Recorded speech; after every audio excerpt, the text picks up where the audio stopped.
So hello guys, स्वागत है आपका वापस से इस चैनल पर। आज मैं जो मानवा लेकर आया हूँ ये कोई मामूली मानवा नहीं है, बल्कि ये एक प्योर मास्टरपीस है। जी हाँ, आपने बिल्कुल सही सुना, प्योर मास्टरपीस। वेल, सीधी भाषा में समझाऊँ तो ये मानवा बहुत सारे तगड़े तगड़े मानवा से मिलकर बना है, जैसे कि true education, to not die, study group, हानलिम जिम और भी बहुत सारे तगड़े तगड़े मानवा। तो बिना किसी देरी की शुरुआत करते हैं। कहानी की शुरुआत में हम कुछ बुलिस को देखते हैं जो एक लड़के के ऊपर टॉयलेट करते हुए कहते हैं, बाहर हल्का होने का मजा ही कुछ अलग है, और खास तौर पर किसी और के ऊपर। तभी वो लूजर कहता है, तुम सब यहाँ से बच के नहीं जा पाओगे। ये सुनकर वो पुलिस कहते हैं, अबे तू घर से भाग कर आया है, तू एक नंबर का लूजर है, ना ही कोई तेरे आगे है और ना ही कोई पीछे, आखिर तू हमारा क्या ही बिगाड़ लेगा। इतने में ही वहाँ पर एक बंदा आ जाता है और उसके पीछे बहुत सारे बाइकर्स होते हैं। ये बंदा आते ही बुली को पंच मार के पूछता है, तेरी हिम्मत कैसे हुई मेरे फैमिली मेंबर को टच करने की। जिस पे बुली कहता है, अच्छा तो तूने घर से भागे हुए भगोड़ों का ग्रुप ज्वाइन कर लिया। ये सुनकर एक बाइकर कहता है, इसने सिर्फ भगोड़ों का ग्रुप ज्वाइन नहीं किया, बल्कि गानबुक के सबसे स्ट्रॉन्गेस्ट फैमिली को ज्वाइन किया है। इसने लिम दागुन को ज्वाइन कर लिया है और हमें पता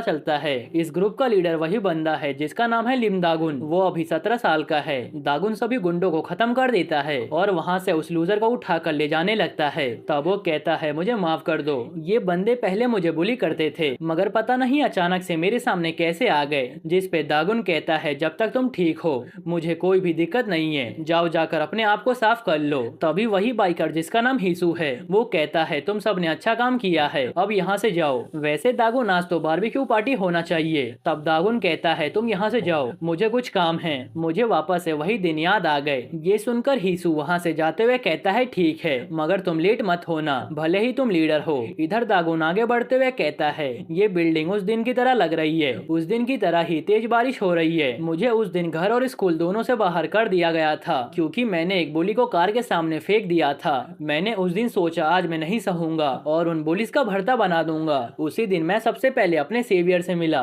जिसने मेरी जान बचाई। उस दिन मैंने उससे भीख मांगा ताकि वो मुझे स्ट्रांग बना दे, लेकिन देखा जाए तो उस दिन मुझे डर नहीं लग रहा था। बहुत से लोग अपने रीजन की वजह से गली में रहने पे मजबूर हो जाते हैं, फिर वो सभी साथ में मिलकर एक फैमिली की तरह रहने लगते हैं। कोई तो क्राइम की वजह से, ह्यूमिलिएशन, टॉर्चर के कारण से इस गली में आ जाता है और बहुत ही कम लोग होते हैं जो अपने फैमिली के साथ खुश रह पाते हैं। मैं भी एक फैमिली के साथ खुशी से रहना चाहता हूँ। मैं भी उन्हीं लोगों की तरह बनना चाहता हूँ। लगता है बारिश रुक गई, अब मुझे यहाँ से जाना चाहिए। तभी उसे लगता है कोई उसे देख रहा है, इसीलिए वो उसे बाहर निकलने को बोलता है। तब वो बच्चा कहता है, माफ करना, मैं तुम्हारे ऊपर नजर नहीं रख रहा था, बल्कि मैं तो ऊपर सो रहा था। तभी मैंने तुम लोगों को फाइट करते हुए देखा। अगर मैंने सही से सुना है तो तुम्हारा नाम दागुन लिम है। फिर वो खुशी से भागते हुए उसकी तरफ आने लगता है। तब दागुन उसे दूर करता है, जिस पे वो बच्चा कहता है, तुम तो फेमस हो। दागुन लिम जिसे स्कूल से एक्सपेल कर दिया गया था, उसके बाद तुम एक रनअवे फैमिली के साथ रहने लगे। रनअवे फैमिली का लीडर तुम्हारे भाई की तरह हुआ करता था। वो एक गैंग के साथ फाइट में पड़ गया और उसे मैं अपनी जान से हाथ धो बैठा, और उस दिन से तुम एक अलग ही इंसान बन गए और अब तुम रनअवे फैमिली के लीडर हो। साथ ही साथ ऐसा कहा जाता है कि तुमने रीइंकार्नेशन लिया है ताकि तुम उसकी मौत का बदला ले सको। जो भी बंदे गली में रहते हैं सबको ये बात पता है। तुम्हें क्या लगा मैं तुम्हारा दुश्मन हूँ? चिंता मत करो, मैं हैंगवॉन्ग ग्रुप से नहीं हूँ और ना ही मैं कोई खतरनाक इंसान हूँ। देखा जाए तो मैं तुम्हारा बहुत बड़ा फैन हूँ और मैं बहुत ही कूल हूँ। रुको, मुझे तुम्हारा ऑटोग्राफ चाहिए। या यहाँ पर कोई पेन है? रुको, तुम कहाँ जा रहे हो? जिस पे लिम कहता है, मुझे नहीं पता किसने मुझे फेमस किया है, मगर मैं बता दूं, मैं कोई महान इंसान नहीं हूँ और मेरे पास तुमसे गप्पे लड़ाने का टाइम नहीं है, क्योंकि मुझे अपना बदला लेना है। अगर तुम्हें मेरी बात समझ आ रही है तो तुम जाकर शेल्टर ज्वाइन कर लो। तुम बहुत बड़ी प्रॉब्लम में फंस सकते हो अगर तुम्हें बैड गाइस ने पकड़ लिया तो। ये सुनकर वो बच्चा कहता है, ठीक है, फिर तुम मुझे अपने साथ ले चलो। जिस पे दागुन कहता है, मैं तुम्हें नहीं ले जा सकता हूँ। जिस पे वो कहता है, प्लीज ले चलो, मैं तुम्हारे ऊपर बर्डन नहीं बनूंगा और एक कोने में पड़ा रहूंगा। वैसे भी मैं 15 दिन में मरने वाला हूँ। अब सीन शिफ्ट होता है और हम देखते हैं दागुन एक जगह पर बैठा हुआ को सोच रहा था। तभी वहाँ पर उसका साथी बेक आ जाता है और उससे पूछता है, तुम यहाँ पर बैठे बैठे क्या सोच रहे हो? तब वो कहता है, मैं बस सोच रहा हूँ क्या मैंने उस बच्चे को यहाँ पे लाकर सही किया या फिर नहीं। उसके अंदर मुझे अपनी झलक दिख रही थी, मैं भी पहले उसकी तरह कमजोर हुआ करता था। ये सुनकर बेक शॉक्ड होते हुए पूछता है, क्या तुम एक बच्चे को यहाँ पर लेकर आए हो? अब हम देखते हैं वो बच्चे को देखते हुए पूछता है, क्या तुम सच बोल रहे थे? मुझे लगा था मजाक कर रहे हो। वैसे तुम इसे कब लेकर आए हो? तब दागुन अपने साथी डोंग से कहता है, मैंने तुम्हें कहा था ना, इसे सभी मेंबर से इंट्रोड्यूस करवा दो। डोंग इस ग्रुप का सबसे छोटा मेंबर है और अभी सिर्फ 14 साल का है। तब वो कहता है मैं इसे इंट्रोड्यूस करवाने ही वाला था मगर मुझे ये कहीं पे नहीं मिला। तभी अचानक से उस बच्चे के नाक से नोजी निकलने लगता है, जिस पे डोंग उससे पूछता है क्या तुम्हें ठंड लग गई है। इतने में दागुन को याद आता है ये कंस्ट्रक्शन साइट पे सो रहा था और वो टूटा हुआ भी था। इसका मतलब ये बारिश में भीगा होगा और काफी ज्यादा पतला है। इसके बाद वो उसे एक जैकेट दे देता है, लेकिन उसे वो जैकेट काफी बड़ा आता है। फिर बेक पूछता है तुम कितने साल के हो। तब वो कहता है मैं तो 17 साल का हूँ। ये सुनकर सब बहुत ही शॉक्ड होते हैं। वो कहीं से भी 17 साल का नहीं दिख रहा था। तब बेक कहता है मुझे तो लगा था ये 12 या 13 साल का होगा। फिर दागुन उसका नाम पूछता है। तब वो बच्चा न्यूज़पेपर का हेडलाइन पढ़ते हुए अपना नाम वॉन बताता है। उसके बाद वो सभी खाना खाने के लिए दूसरे रूम में चले जाते हैं, जहाँ ही सुवॉन को भर भर के खिलाता है। इधर बेक परेशान होते हुए पूछता है उसने ऐसा क्यों बोला कि वो मरने वाला है, जिस पे दागुन कहता है मैंने ये बात पूछा था मगर इसने नहीं बताया, कहीं ये हीवोंग से तो नहीं है। अभी तो हमें इसके ऊपर नजर रखना पड़ेगा। तभी बेक पूछता है तुम सोच क्या रहे हो, जिस पे वो कहता है मान लो हमने इसे बाहर फेंक दिया और ये ठंड से मर जाए तो मुझे बहुत ज्यादा रिग्रेट होगा। तब बेक कहता है तुम तो बहुत ही सॉफ्ट और इमोशनल हो। उसके बाद से ही वॉन उसके साथ रहने लगता है मगर कुछ कंडीशन थी। पहला कि उसे अकेला ही सोना पड़ेगा, जब वो सो रहा होगा तब उसका गेट बाहर से बंद रहेगा। तीसरा उसे टाइम टाइम पे चेक किया जाएगा कि उसके पास कोई वेपन तो नहीं है। वैसे भी एक बच्चे के पास वेपन तो होना नहीं चाहिए। मगर काफी अजीब बात यह है कि वो इन सब के बाद भी बहुत ही स्माइल करता है। फिर हम देखते हैं वॉन अपने जैकेट पर दागुन का साइन मांगता है और उसे हार मानकर साइन करना ही पड़ता है। अब हम उन सभी को स्विमिंग पूल में देखते हैं, जहां ही सू भागते हुए आता है और पूल में कूद जाता है। ये देखकर सभी उसे डांटने लगते हैं। अब हम देखते हैं जहां बेक कहता है लगता है वो 15 दिन बाद सुसाइड करने ही वाला है। फिर हिसू बोलता है कहीं उसका मर्डर तो नहीं होने वाला है, हमें उसे प्रोटेक्ट करना ही पड़ेगा, भले ही कुछ भी रीजन क्यों ना हो वो हमें नहीं बताने वाला है, इसीलिए हमें उसका माइंड चेंज करना ही पड़ेगा। तभी एक साथी आकर बताता है ये हमें वॉन के रूम में मिला है। हम देखते हैं कि उसके रूम से चाकू मिला था। तब वो सब कहते हैं ये किचन का तो नाइफ नहीं लगता है, जिस पे उसका साथी कहता है आज मैंने वॉन को बेसमेंट में जाते हुए देखा था, ये सिर्फ मेरा जंक्शन है मगर शायद वो वहीं से लाया हो। तब दागुन कहता है हम रूल के अकॉर्डिंग चलेंगे, जिसके ऊपर हम ट्रस्ट नहीं करते उसके साथ हम नहीं रह सकते हैं। अगले ही पल वो वॉन को कपड़े देकर वहाँ से निकल जाने को बोलता है। तब वो कहता है मुझे माफ कर देना, मैंने रूल को तोड़ दिया, अब मुझे यहाँ से जाना चाहिए। वैसे सभी चीजों के लिए थैंक यू, आपके कारण से मेरा ठंड सही हो गया और मुझे पता लग गया आखिर फैमिली क्या होता है। उसके बाद वो कहीं गायब हो जाता है। अगले दिन जब डोंग सामान लेकर आता है तब वो देखता है सभी फोन देख रहे हैं और वो भी देखने लगता है। उसके बाद वो भागते हुए जल्दी से दागुन के पास जाता है और उससे कहता है एक बच्चा पी होटल के सामने ऑस्ट्रीम के चेयरमैन मिस्टर सॉन्ग को चाकू से धमका रहा है और इस बच्चे को ध्यान से देखो, ये कोई और नहीं बल्कि वॉन है। ये देखकर वो काफी ज्यादा शॉक्ड हो जाता है। ये वॉर उन दो लोगों के बीच में होने वाला है जो कि एक दूसरे से बहुत ही अलग है, उनकी दुनिया ही अलग है। एक इंसान जो कि समझता है क्या गलत हो रहा है और एक जैसे सिर बदले की पड़ी है। यहाँ पर देखना यह है जीतेगा कौन। अब सीन शिफ्ट होता है और हम स्टडी ग्रुप के मेन लीड यून गामिन को देखते हैं, जो कि स्टडी हॉल में बैठकर अपने मॉक के मार्क्स देख रहा था। आसपास बैठे हुए स्टूडेंट उसके शोर को सुनते हुए कहते हैं शी बोल रहा है, इसका मतलब है कि इसके आंसर सही है और हाँ का मतलब है आंसर गलत है। इसके मॉक में एवरेज 3 क्वेश्चन ही सही जाते हैं। ये हमेशा पढ़ता तो रहता है मगर इसका ग्रोथ नहीं दिख रहा है। पास में बैठी लड़की कहती है मुझे इसके जैसे नर्ड लड़के पसंद है मगर इससे बात कैसे करूँ, ये हमेशा तो दोस्त के साथ आता है मगर आज अकेला क्यों आया है। सभी स्टूडेंट देखने लगते हैं लास्ट क्वेश्चन सही है या फिर गलत, अगर सही होगा तो ये अपना ही रिकॉर्ड तोड़ देगा। मगर तभी एक लड़का आकर चिल्लाते हुए कहता है क्या ये तेरी जगह है जो इतना चिल्ला रहा है, मैं तेरे शोर के कारण से पढ़ नहीं पा रहा हूँ। ये सुनकर पास में बैठा हुआ बच्चा कहता है ये तो आईएएस की तैयारी कर रहा है, लगता है फिर से फेल हो गया और अब अपना गुस्सा गामिन के ऊपर निकालेगा। उसे देखकर यून गामिन उससे माफी मांगने लगता है। तब वो कहता है दिखा अपना टेस्ट। फिर वो उसके आंसर गलत करते हुए कहता है तेरे अंदर पढ़ाई का टैलेंट ही नहीं है, तू अपने माँ बाप के पैसे वेस्ट मत कर और जाकर कुछ कर ले। ये बोलकर वो वहाँ से जाने लगता है। तब गामिन कहता है मैं ऐसे ही पढ़ते रहूंगा, मैं अपने मेहनत के बल पे कॉलेज में एडमिशन लेकर दिखाऊंगा। दिखाऊंगा, मैं गिव अप नहीं करूंगा। ये सुनकर बाकी बच्चे इंप्रेस हो जाते हैं। तभी दो गुंडे अंदर आते हैं और इस एस्पिरेंट को मार के गिराते हुए कहते हैं, ओए चश्मिश तू हमारे साथ चल। यून गामिन बाहर आ जाता है। तब वो गुंडे उसके ऊपर हमला कर देते हैं, मगर गामिन उन्हें उल्टा मार के गिरा देता है और हमें पता लगता है गामिन ने अपना एडमिशन सबसे बेकार स्कूल में लिया था और इसका सिर्फ एक ही गोल था, किसी की नजरों में आए बिना सिर्फ पढ़ाई पर ध्यान देना। लेकिन वो कैसे न कैसे पुलिस के बीच में फंस जाता था। उसके बाद वो अपने दोस्त के साथ फाइट करते हुए अपने स्कूल का लीडर बन गया। ऐसे गुंडे हफ्ते में उसे 1 या 2 बार परेशान जरूर करते थे, इसीलिए अब उसे आदत सी हो गई थी। उसके पास अपने टीचर और दोस्तों का सपोर्ट है। तभी उसके डैड का कॉल आता है और वो उनसे मिलने चला जाता है। अब सीन शिफ्ट होता है और हम देखते हैं यून उसी होटल में पहुंच जाता है जहां उसकी टक्कर वॉन से हो जाती है। वो उसे सॉरी बोल के अंदर चला जाता है जहां ऑस्ट्रीम का सीईओ भाषण दे रहा था। पास खड़े बॉडीगार्ड कहते हैं, ये गेस्ट जो है एक टाइम का खाना खा रही है, वो हमारे 1 महीने की सैलरी है। और हम देखते हैं पास में बैठा बच्चा जो कि नर्वस हो रहा था, वो फ्यूचर का होने वाला डॉक्टर है। इधर यून सोचता है, इस सीईओ ने तो स्टार्टिंग से लेकर एंड तक खाली इंग्लिश में बोला है, मुझे तो कुछ भी समझ नहीं आया। फिर वो अपने डैड से पूछता है, डैड आपने मुझे यहाँ पर क्यों बुलाया, आपको पता था ना मुझे कुछ भी समझ नहीं आएगा। यून के डैड एक जीनियस डॉक्टर है। तब वो कहते हैं, बहुत दिन हो गए तुम्हारे साथ खाना खाए हुए, तुम हमेशा पढ़ते ही रहते हो, इसीलिए आज एंजॉय करो। ये सुनकर यून सोचने लगता है, सभी स्मार्ट इंसान यहाँ पर आए हैं, वो सभी स्कूल में अच्छा स्कोर करते होंगे। तभी उसके डैड कहते हैं, सही बताऊं तो मुझे भी कुछ खास समझ नहीं आया।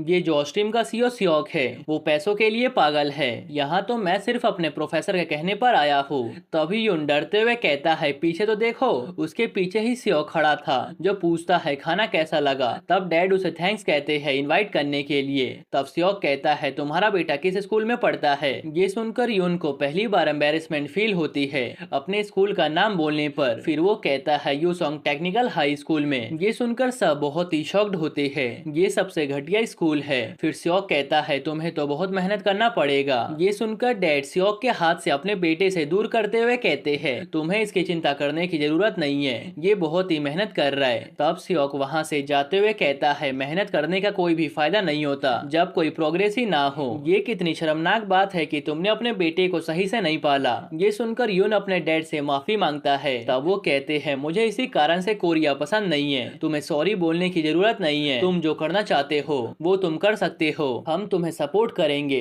दूसरी तरफ सियोक जा रहा था गुस्से में और हमें पता लगता है उसने सब कुछ सुन लिया था। तभी वहाँ पर हाथों में चाकू लेकर वॉन आ जाता है। इधर यून अपने डैड से पहले वहाँ से निकल जाता है और उसे सियोक पर काफी गुस्सा आ रहा था। बाहर वॉन ने सियोक के गर्दन पे चाकू रखा हुआ था और उसके बॉडीगार्ड चारों तरफ से उसे घेरे हुए थे। तब वॉन पूछता है, अगर तू बता दिया मैं कौन हूँ तो मैं तुझे जाने दूंगा, नहीं तो तेरी यहाँ से लाश वापस जाएगी। उसे देखकर यून सोचता है, ये तो आज सुबह वाला बच्चा है, इसके हाथों में ग्रिप को देखकर ऐसा लग रहा है ये सही में उसे मार देगा। क्या मुझे बीच में पड़ना चाहिए, मगर इसने हमारी इंसल्ट की थी। उसके बाद वो बीच में कूद पड़ता है और वॉन की आंखों पे कपड़ा डाल के उस सियोक को साइड कर देता है और उसे नीचे गिराकर पूछता है, ओए बच्चे तुम ऐसा क्यों कर रहे हो। तभी ऊपर से चाकू नीचे यून के ऊपर गिरने लगता है। यून उस चाकू को डॉज कर लेता है, मगर वॉन चाकू को उठाकर यून के हाथों पे चला देता है और मौका मिलते ही वहाँ से भागना शुरू कर देता है, जिसका पीछा बॉडीगार्ड करने लगते हैं। तभी यून के डैड उसके पास आ जाते हैं और उसे देखते हुए कहते हैं, तुम्हारे वजह से तुम्हारे डैड के जीने का टाइम 100 दिन कम हो गया। ये सुनकर यून बहुत ही शॉक्ड होता है। तब वो कहते हैं, चलो सबसे पहले तुम्हारा फर्स्ट एड करते हैं।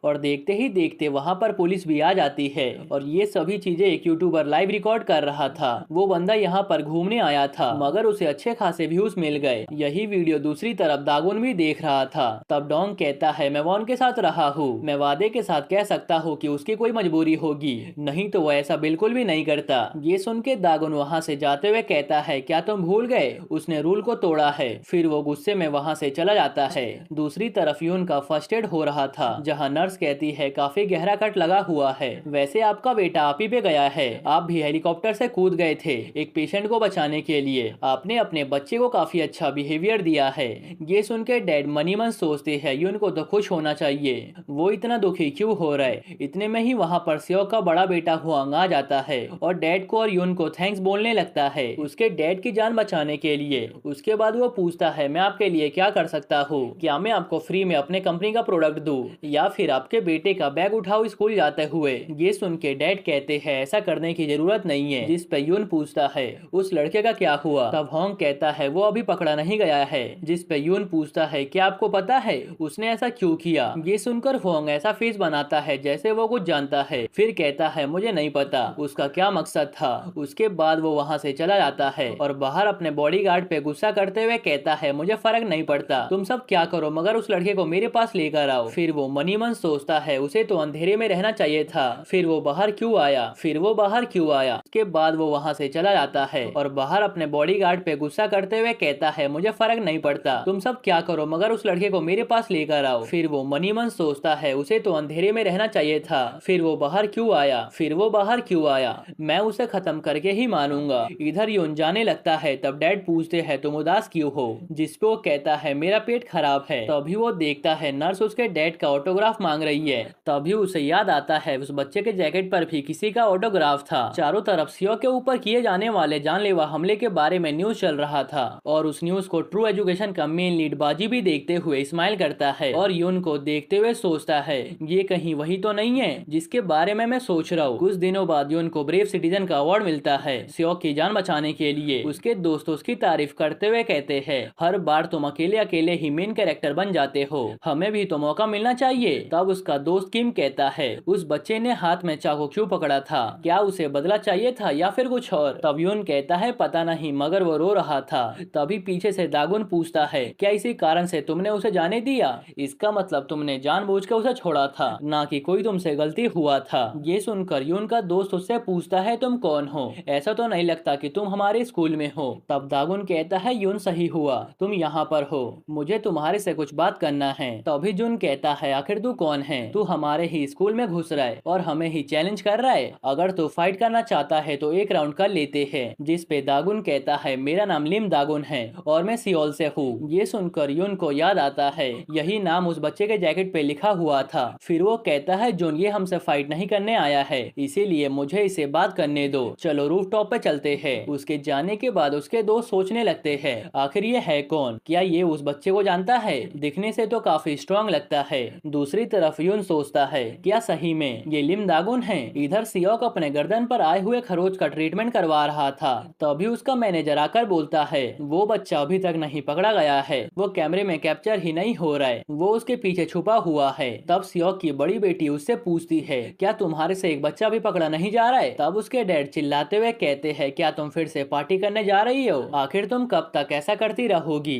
तुम्हारा भाई तुमसे छोटा होकर भी सारे काम संभाल रहा है। तभी वहाँ पर होंग भी आ जाता है। तब सिहा उसे धक्का देते हुए सियोक के पास करती है और कहती है आप दोनों बड़ों की तरह बातें करो, मैं यहाँ से चलती हूँ। उसके जाने के बाद सियोक गुस्से में कहता है ये मेरी बड़ी बेटी नहीं हो सकती। जिस पे होंग कहता है ये बहुत ही स्मार्ट है, इसीलिए आपको उसकी चिंता नहीं करनी चाहिए। उसके बाद सियोक कहता है वो लड़का सही में मेरे गर्दन पे चाकू रख देगा, मैंने कभी सोचा नहीं था, आखिर वो इतना बड़ा कब से हो गया? अगर पुलिस ने उसे पकड़ लिया तो सच्चाई बाहर आ जाएगी, इसीलिए जल्दी से उसे ढूंढो। अब सीन शिफ्ट होता है जहाँ जियो किम से पूछती है सभी स्टडी ग्रुप के लोग कहाँ गए? जिसपे वो कहता है यून तो किसी से बात करने गया है और जुन वॉशरूम में है। तब जियो कहती है टीचर आने ही वाली है। जिसपे किम कहता है ठीक है मैं उसे बुला कर लाता हूँ। जब वो ऊपर जाता है तब वो देखता है यून और दागुन दोनों ही एक दूसरे को पंच मार रहे हैं। ये देखकर वो काफी शॉक्ड होता है। अब हम पास्ट का सीन देखते हैं जहाँ दागुन और वॉन सामान खरीद कर जा रहे थे। तब वॉन पूछता है ये हम किसके लिए लेकर जा रहे हैं? तब वो कहता है ये वॉशरूम क्लीन करता है जिससे बदबू नहीं आती है, ये बात तो सबको पता होता है। जिस पे वॉन कहता है मैं घर में ज्यादा टाइम तक नहीं रहा हूँ, इसी कारण से मुझे इन सब के बारे में पता नहीं है, मैं हमेशा भागता ही रहता था, मगर मैं अभी तुम्हें ये सब नहीं बता सकता हूँ, ये सब सीक्रेट है। वैसे डोंग मेरा अच्छे से ख्याल रखता है। ये सुनकर दागुन शॉक्ड होते हुए पूछता है क्या हीसू तुम्हारा ख्याल रखता है? तब वो हाँ में जवाब देता है। तब दागुन कहता है अभी हमारे पास टाइम है, इसीलिए वो सब तुम्हारी केयर कर रही है। फाइट शुरू होते ही सबके सब बिजी हो जाएंगे। ये सुनकर वो पूछता है वैसे रिवेंज लेने के बाद क्या मिलता है? मैंने सुना है रिवेंज लेने के बाद कुछ भी नहीं बचता, इसी कारण से हमेशा हमें दो कवर खोदना चाहिए, एक दुश्मन के लिए और एक अपने लिए। ये सुनकर दागुन बहुत ही शॉक्ड होता है कि आखिर उसे ये सब कैसे पता है। तभी वो दोनों देखती है एक बुली ओल्ड मैन को मार रहा है। ये देखकर दागुन हार्पिक की बोतल चलाकर बुली को मारता है और कहता है मुझे लगता है मैं रिवेंज लेने से पहले ही मर जाऊंगा, मैं अपने फैमिली को अपने आंखों के सामने मारने से अच्छा है मैं मरना ही पसंद करूंगा। अगर मैं मरना नहीं चाहता हूँ तो मुझे सामने वाले को मारना पड़ेगा। तभी वो बुली हार्पी की बोतल जिसके अंदर एसिड था वो दागोन के ऊपर फेंकता है, मगर उल्टा उसकी आंखों में ही पड़ जाता है। इसी कारण से वो चिल्लाने लगता है। तब वॉन कहता है लगता है हमें दूसरी बोतल खरीदनी पड़ेगी। दागोन को उसे देखकर अजीब लगता है। उसकी बात करने का तरीका, उसकी छोटी सी बॉडी, उसका बदला लेने का मकसद, हर चीज उसको बहुत ही अजीब लग रहा था। अब सीन शिफ्ट होता है और हम देखते हैं दागोन यून से कहता है मैं यहाँ पर वॉन के बारे में पूछने आया हूँ।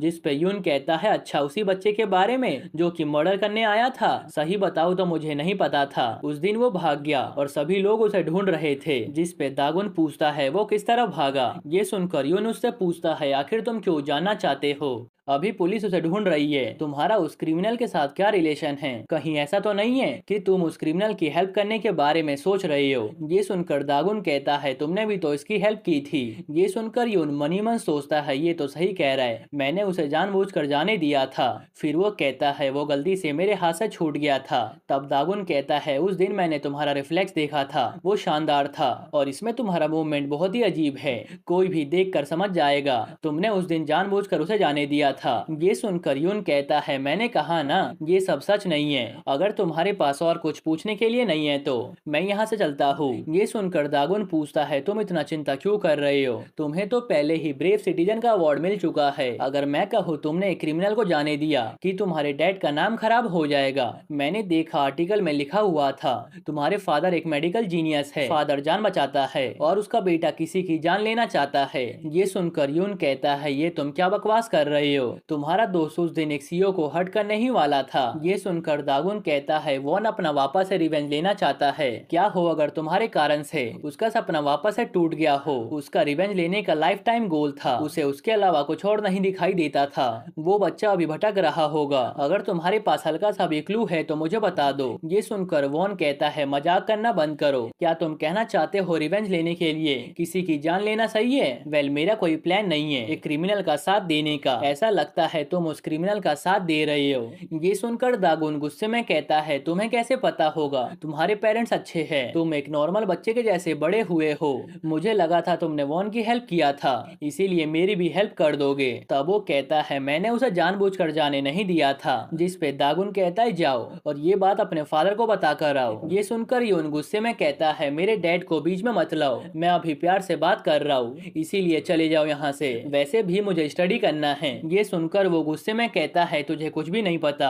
उसके साथ ही वो दोनों एक दूसरे को पंच मार देते हैं। ये देखकर किम डरते हुए उन्हें रोकने जाता है लेकिन उसे समझ नहीं आता आखिर वो उन्हें रोके कैसे। तभी अचानक से वो दोनों रुक जाते हैं और किम यून को चश्मा देते हुए कहता है क्लास का टाइम होने वाला है। तब दागुन भी वहाँ से जाते हुए कहता है मुझे वॉन को ढूंढना पड़ेगा, इससे पहले वो लोग उसे ढूंढ कर मार दे। फिर वो बाहर आता है जहाँ ही सु कॉल करके पूछता है क्या तेरी कोई गर्लफ्रेंड है, जिसपे वो कहता है नहीं, क्यों क्या हुआ। तब वो कहता है एक लड़की आई है तुझसे मिलने के लिए जो कि बहुत ही सुंदर है, मैं तो एक पल के लिए तेरे से जेलस हो रहा था। ये लड़की कोई और नहीं बल्कि सिया है। अब सीन शिफ्ट होता है और हम पुलिस को देखते हैं जो कि सीसीटीवी चेक करते हुए कहते हैं फाइनली ये कैमरे में दिख गया, लेकिन हम उसे नहीं ढूंढ सकते, ना ही ये किसी होटल में जा रहा है और ना ही किसी के घर पे। आखिर ये खाना पानी और नींद के बिना कैसे चल रहा है, आखिर ये बेसिक चीजें कैसे पूरी करता है। ये कोई आम बच्चा नहीं है, एक आम बच्चा किसी के गर्दन पे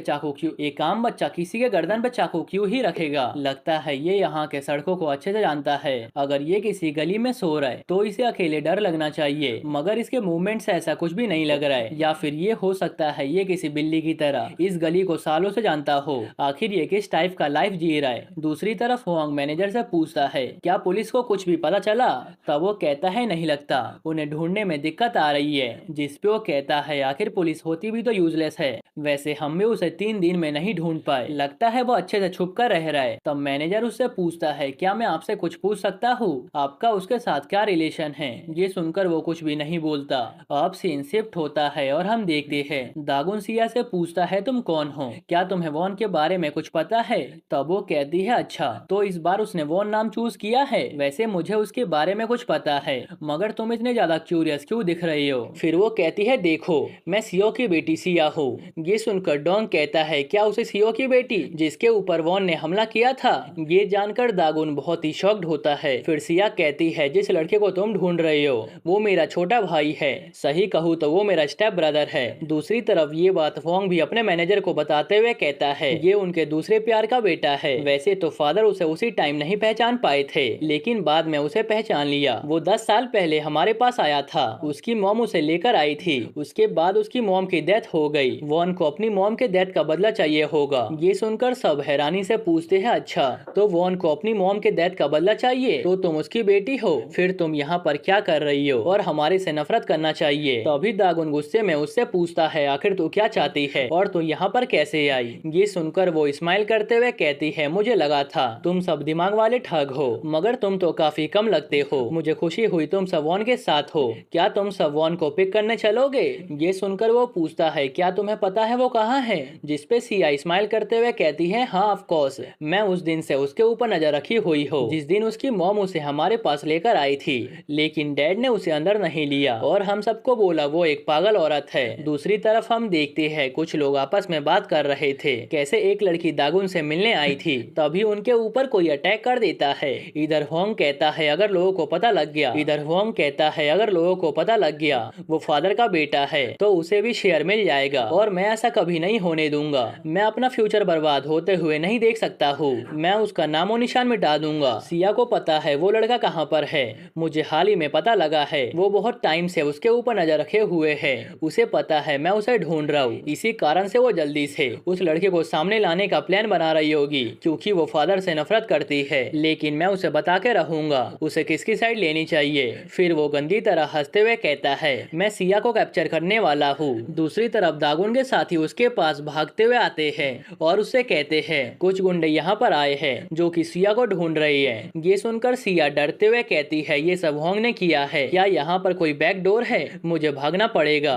तब वो कहता है तुम यहीं पे रुको, हम उन्हें देख लेंगे। तब वो चिल्लाते हुए कहती है वो कोई आम इंसान नहीं है, आखिर तुम बच्चे उनका क्या ही बिगाड़ लोगे। इधर वो गुंडे सिया की फोटो बहुत ही गंदी तरीके से देखते हुए कहते हैं अच्छा तो मुझे सिर्फ इसे जिंदा रखना है, मैं तो काफी लकी हूँ। तभी उसके गुंडे उसके पास उड़कर आने लगते हैं। तभी उसके सामने बेक और हिसू आ जाते हैं उसे खत्म करने के लिए। दूसरी तरफ दागुन सिया से कहता है हम भी कोई आम बच्चे नहीं है। इधर मैनेजर हुआंग से पूछता है क्या आपने सिया के पीछे प्रोफेशनल गुंडे को भेजा है ताकि वो उसे किडनैप कर सके? जिसपे वो कहता है हाँ, क्योंकि वो ऐसे अपना मुंह नहीं खोलेगी, लेकिन जब बात उसके जान पे आएगी तब वो जरूर उस बच्चे का लोकेशन बता देगी। दूसरी तरफ हिसू जो कि गैंग में तीसरे नंबर पे आता है वो उन गुंडों को मारना शुरू कर देता है और बेक जो कि दूसरे नंबर पे आता है वो सभी को चाकू से मारना शुरू कर देता है। इतने में ही एक गुंडा जो कि टकला है वो बेक का गला पकड़ के उसे दूर फेंक देता है। इसने अभी तक 17 मर्डर किया है, वो सभी के ऊपर भारी पड़ने लगता है।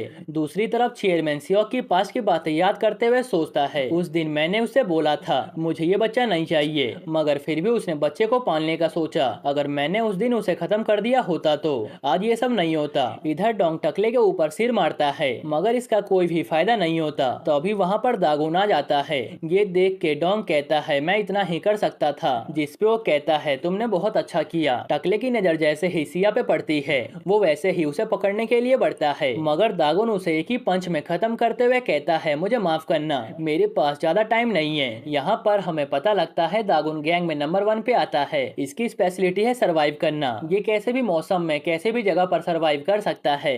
तभी टकला वापस से खड़ा हो जाता है।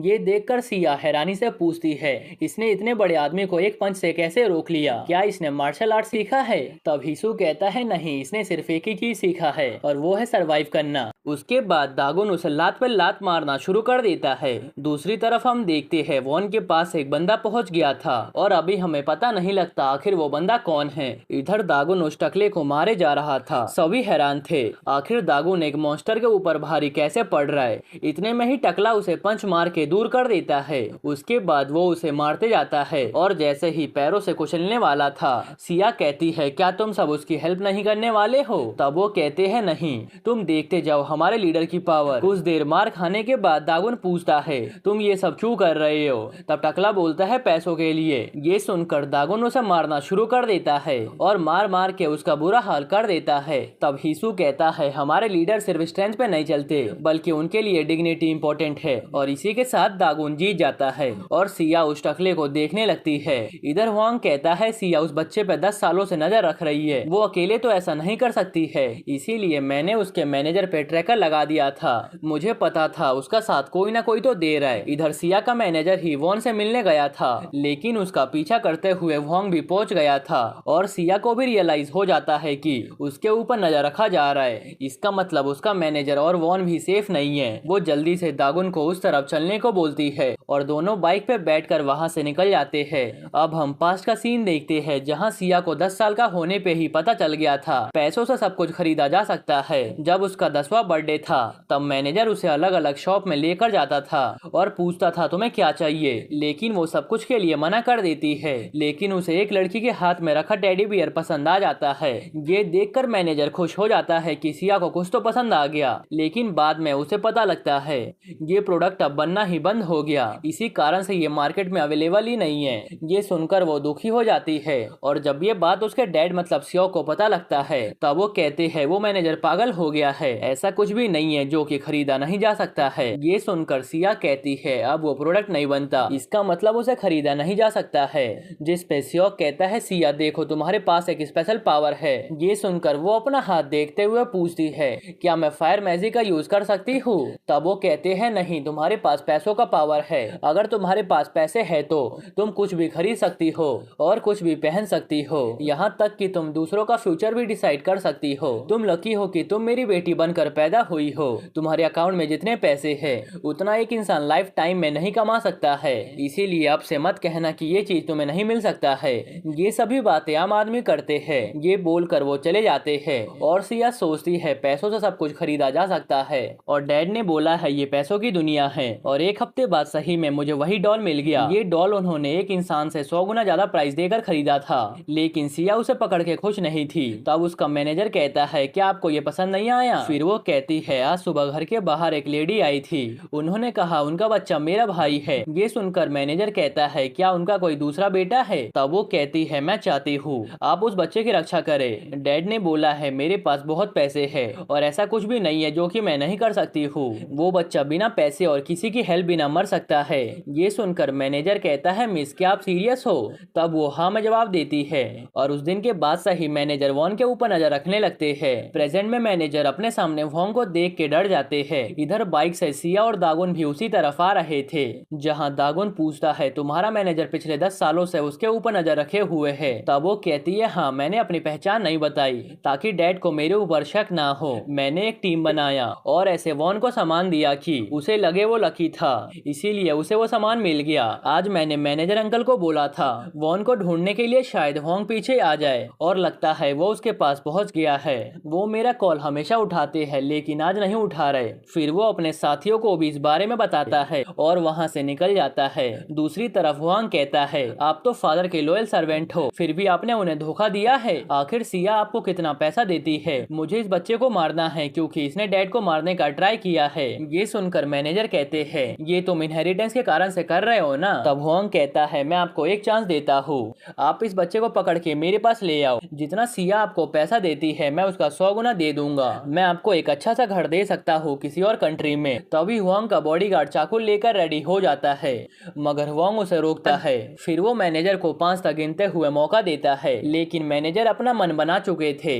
वो बॉडीगार्ड को रोकते हुए कहते हैं वॉन भाग जाओ यहाँ से। वो पहले ही वॉन को बता चुके थे आज तक जो भी सामान उसे लॉटरी या फिर रोड पे मिला था वो सब मिस सिया ने तुम्हारे लिए अरेंज किया था। वॉन इधर भागने लगता है तब वॉन का ड्राइवर उसे पकड़ने के लिए भागता है। कुछ देर बाद जब सिया वहाँ पहुँचती है तब वो मैनेजर को मरा हुआ देख के रोने लगती है। सिर्फ 3 दिनों में इन लोगों के लाइफ में बहुत ही चेंज हो गया था। दूसरी तरफ हम मैनेजर की वाइफ को देखती है जो वॉन का न्यूज देखते हुए कहती है ये बच्चा अभी तक पकड़ा क्यों नहीं गया? तभी उनका बेटा रोने लगता है और वो जाकर उसे उठाती है। तब वो पापा पापा कहने लगता है। ये सुनकर वो कहती है इसने पहला वर्ड अपना पापा बोला है। वो अभी इस बात से अनजान है कि उनका हस्बैंड मर चुका है। जो बच्चा अभी पापा बोलना सीखा है वो अपने पापा को भी देख नहीं पाएगा। इधर दागोन पूछता है ये बताओ तुम्हारा भाई वॉन के पीछे क्यों पड़ा है। तब वो कहती है एक तरह से वॉन भी डैड का बेटा है, इसीलिए कहीं प्रॉपर्टी में उसका हिस्सा ना हो जाए, इसी कारण से वो उसे मारना चाहता है। ये सुनकर वो वॉन को ढूंढने के लिए भागता है मगर उसे सामने पुलिस दिखती है। इधर यून एक भयानक सपने से जगता है जिसमें दागोन चिल्लाते हुए कह रहा था ये सब तुम्हारे कारण से हुआ है। वो अपना फोन चेक करता है जहां उसकी मॉम बोल रही थी मेरी अमेरिकन फ्रेंड ने तुम्हारा आर्टिकल देखा, वो तुम्हारे ऊपर बहुत ही प्राउड थी। तब वो सोचता है ऐसा काम करने पर मॉम हमेशा मुझे डांटती थी लेकिन इस बार नहीं डांटा। मेरे मॉम डैड का डाइवोर्स हो चुका है और मॉम अभी अमेरिकन ट्रिप पे गई है और मैं अभी मॉम के साथ ही रहता हूँ। उन दोनों का डाइवोर्स मेरे कारण से हुआ है। मेरे डैड एक अच्छे फैमिली से आते हैं और एक जीनियस डॉक्टर है लेकिन मैं तो एक बेवकूफ हूँ। मेरे जो दादा है मेरे पापा को फेलियर बोलते हैं मगर मेरे पेरेंट्स को कोई भी फर्क नहीं पड़ता और लास्ट में उन्हें डाइवोर्स लेना पड़ा ताकि मैं अच्छी लाइफ जी सकूं। अगर मैं ऐसा बेटा होता जिसके अंदर कमी नहीं होती तब वो दोनों साथ में ही होते, लेकिन डैड कभी भी शर्मिंदा नहीं हुए। ये सिर्फ एक झूठ है। अब हम देखते हैं वो स्कूल जाते हुए सोचता है जो बच्चा भागा था उसे अभी तक वो लोग पकड़ नहीं पाए। अगर उसे सही में रिवेंज चाहिए तो उसने अभी तक हार नहीं माना होगा। तभी उसका दोस्त जून कहता है तुम हमेशा ऐसा ही रिएक्ट क्यों करते हो जैसे कि तुम डर गए हो, क्या तुमने कुछ गलत किया है। वैसे वो लड़का कौन था जो अचानक से तुमसे आकर फाइट करने लगा। जिस पे गामिन यून कहता है डरने की कोई भी बात नहीं है, जब तक कुछ सीरियस नहीं होता तब तक मैं ठीक हूँ। फिर वो सब क्लास की तरफ जाने लगते हैं जहाँ मैनेजर की वाइफ फ्यूनरल ड्रेस पहन के खड़ी थी। यून को देखते ही वो उसके पास भागते हुए आती है और रोते हुए कहती है अगर तुमने उस दिन बच्चे को नहीं जाने दिया होता तो आज ये सब नहीं हुआ होता, ये सब तुम्हारे कारण से हुआ है।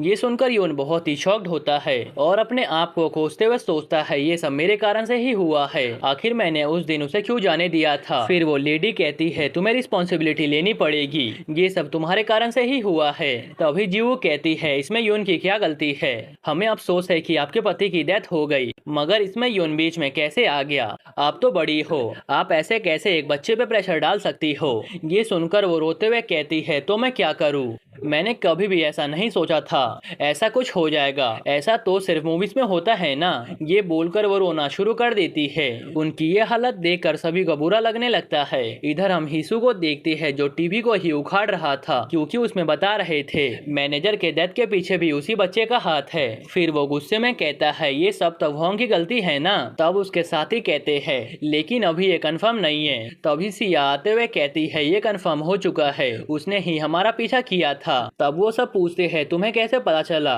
जिसपे वो कहती है मैंने उसके ड्राइवर का फोन चोरी कर लिया था जिसमें मुझे उसका लोकेशन मिला। वो सभी उसी जगह पर गए थे जहां मैनेजर का डेथ हुआ है। और हाँ अगर तुम सब चाहते हो तुम्हारा फोन सेफ रहे तो कभी भी जेड साइन को पासवर्ड के रूप में यूज मत करना। फिर वो सब कहते हैं लेकिन अभी कंफर्म नहीं है आखिर मैनेजर को किसने मारा है, क्या वो बॉडीगार्ड है या होंग या फिर कोई और जिसके बारे में हमें पता नहीं है। इस दुनिया में इंसान को समझना सबसे बड़ा मुश्किल काम होता है।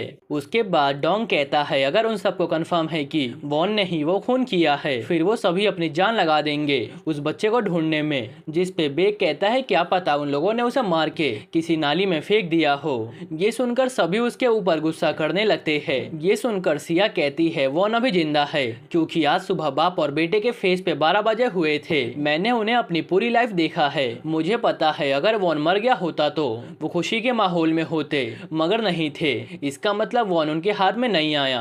अगर पुलिस ने उसे ढूंढने के लिए फोर्स बढ़ा दिया तो वॉन्ग भी अपना फोर्स बढ़ा देगा ताकि वो पुलिस से पहले उसे ढूंढ सके। इसका मतलब हमें उसे जल्दी ढूंढना पड़ेगा मगर उसे कैसे ढूंढे। तब वो कहती है एक रास्ता है।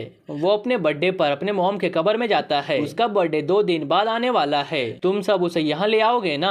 अब सीन शिफ्ट होता है और हम देखते हैं यून अपने दोस्तों के साथ घर जा रहा था जहाँ पर वो सब कहते हैं तुम तो काफी फ्रस्ट्रेट हो गए हो इस लेडी के कारण से, मगर तुम्हें उस बारे में ज्यादा नहीं सोचना चाहिए, तुम्हारी गलती बिल्कुल भी नहीं है। ये सुनकर वो कोई भी जवाब नहीं देता। तब वो पूछते हैं फिर कराओके चले, मगर वो मना कर देता है। इतने में ही वहाँ पर उनका एक दोस्त आ जाता है और कहता है तुम सब अकेले अकेले ही जा रहे हो। तभी वो कहने ही वाला था हमारा ब्रेव सिटीजन कहाँ पर है, मगर उसके दोस्त उसका मुंह बंद करवा देते हैं। तभी यूनवॉन को भागते हुए दिखता है। उसे देखते ही वो उसका पीछा करना शुरू कर देता है। वो भाग कर जाता है और उसे पकड़ लेता है, लेकिन उसे पता लगता है उस बच्चे ने विग पहन रखा था। तभी उसके पास उसके दोस्त भागते हुए आ जाते हैं और पूछते हैं क्या हुआ। तब वो उन सभी को बात बताता है। तभी वहाँ पर एक और बुली का टीम आ जाता है, जिसे देखकर वो गुस्से में कहता है यहाँ से हट जाओ, मैं बिजी हूँ। लेकिन वो सब नहीं हटते हैं। उसके दोस्त बहुत ही शॉक्ड होते हैं। ये पहली बार है जब ये इतने गुस्से में था। तभी अचानक से बुली को कुछ होता है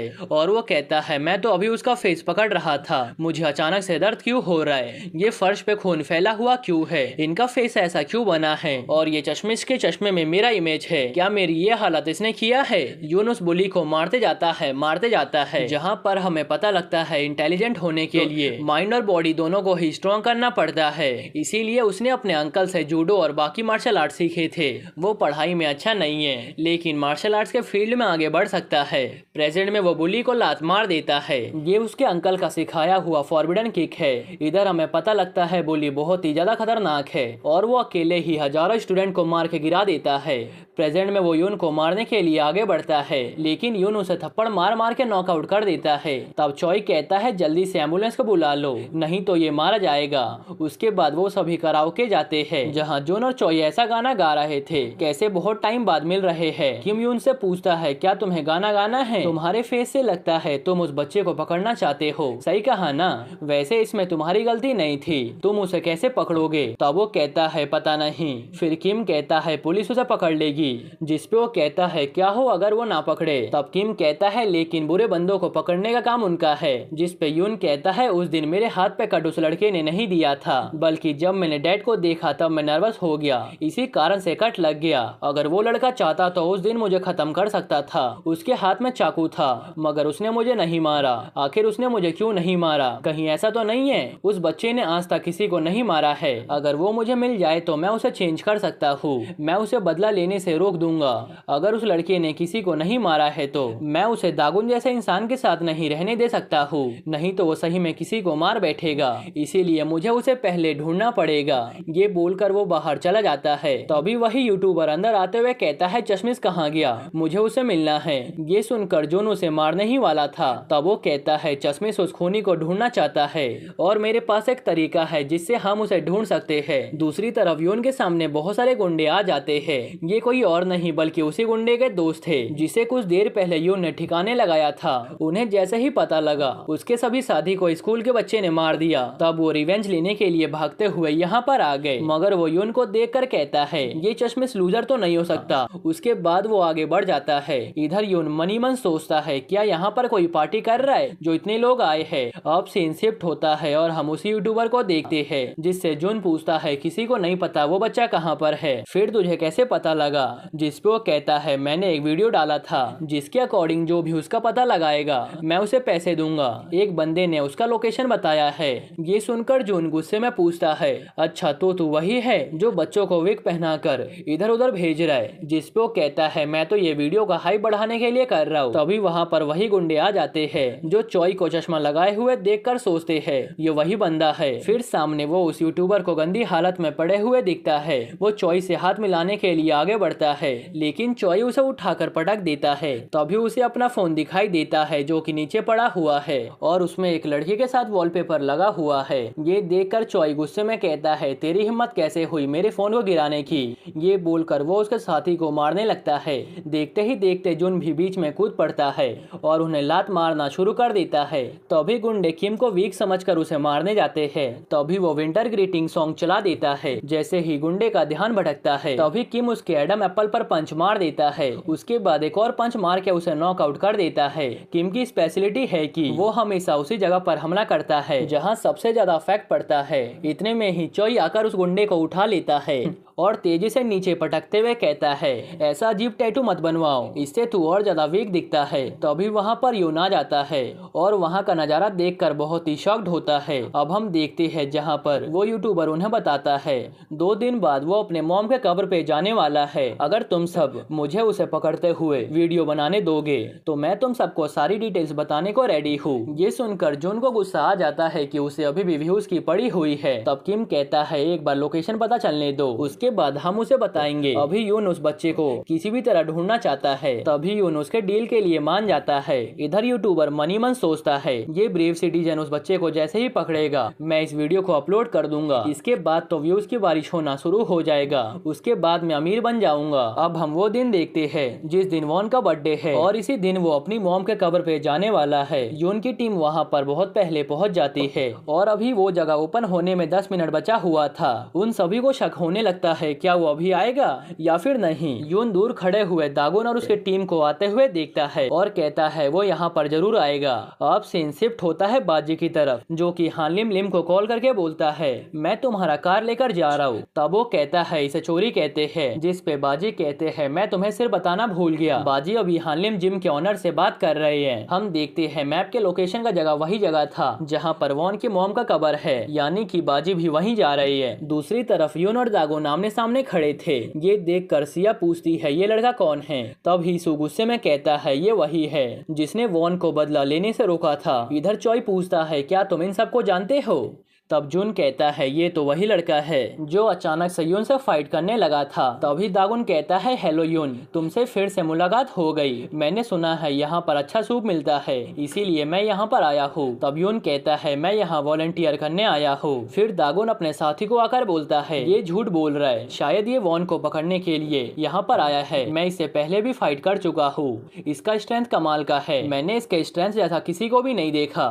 यून आकर अपने दोस्त को बताता है ये सिर्फ सूप पीने आया है। तब उसके दोस्त पूछते हैं क्या तुम्हें उसके बातों पर बिलीव है। इधर सिया कहती है अब हमें उसके आने का वेट करना है, जिस पे हीसू पूछता है क्या वो आएगा। तब वो कहती है हाँ जरूर आएगा, वो कितने भी डेंजर में क्यों ना हो वो यहाँ पर जरूर आएगा। वो अपनी पूरी लाइफ ही डेंजर में रहा है। हम देखते हैं बाहर गेट के पास वो आ चुका है। इधर हीसू कहता है वो देखो वो सभी कहीं जा रहे हैं, चलो उन्हें जाकर धो देते हैं ताकि वो बीच में कांटा ना बने। तभी बेक कहता है हम सब ऐसा नहीं कर सकते हैं, अभी वॉन एक वांटेड क्रिमिनल है, अगर यहाँ पर पुलिस आ गई तो हमें दिक्कत होगी। फिर सिया कहती है ये बिल्कुल सही कह रहा है, हमें आराम से उसका वेट करना चाहिए, भले ही वो सभी बंदे वॉन के लिए क्यों ना आए हो, लेकिन वो उसे इतनी आसानी से नहीं पकड़ पाएंगे। दूसरी तरफ यून और उसकी टीम उसी बंदे से मिलने जाते हैं जिसने उन्हें यहाँ के बारे में इंफॉर्मेशन दिया था। उन्हें पता लगता है ये तो एक 12 साल का बच्चा है जिसका नाम गोंग है, वो इस एरिया के मालिक का बेटा है। गोंग बताता है मैं घर से ही पढ़ाई करता हूँ, डैड मुझे यहाँ पर हमेशा लाते रहते हैं। एक बच्चा है जो यहाँ पर हमेशा इसी दिन आता है, मुझे उसका फेस इसीलिए याद है क्योंकि बच्चे ऐसी जगह पर अकेले नहीं आते,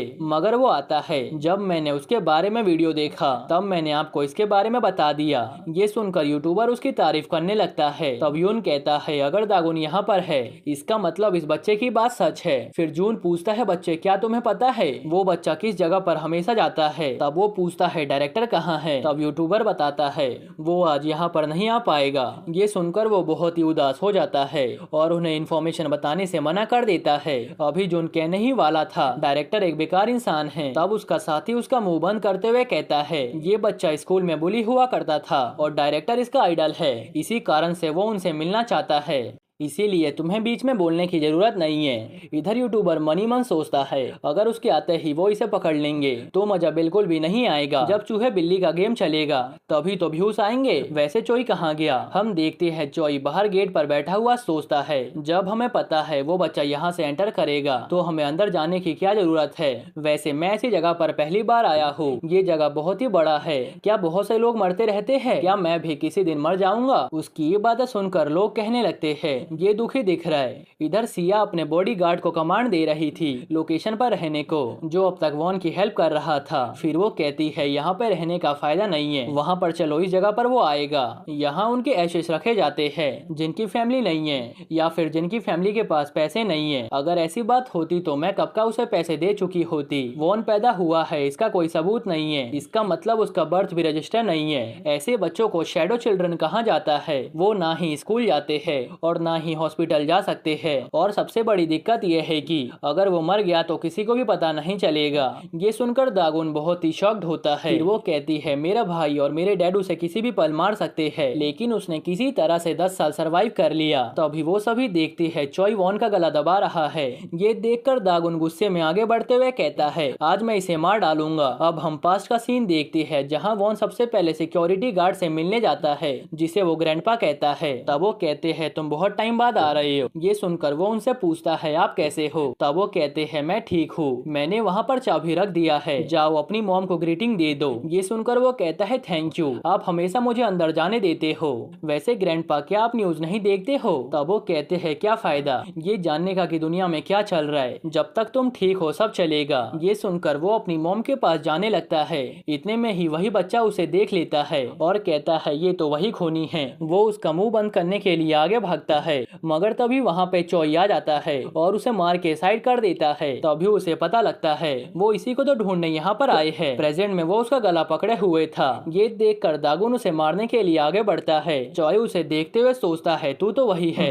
उसके बाद वो वॉन को नीचे फेंक देता है। ये देखकर दागुन उसे पंच मारने ही वाला था। तब वो उसके पंच को डॉच करते हुए कहता है क्या तू मेरे चश्मे को टारगेट कर रहा था। लेकिन दागुन उसकी बातों का जवाब ना देते हुए उसे मारने लगता है। तभी चॉय उसका हाथ पकड़ के उसे जमीन पे पटक देता है। तभी दागुन उसे लात मार देता है, जिस कारण से उसका चश्मा टूट जाता है। तब बेक वॉन को वहाँ से लेकर जाते हुए कहता है हम इसका ध्यान रख लेंगे, तुम उसका ध्यान रखो।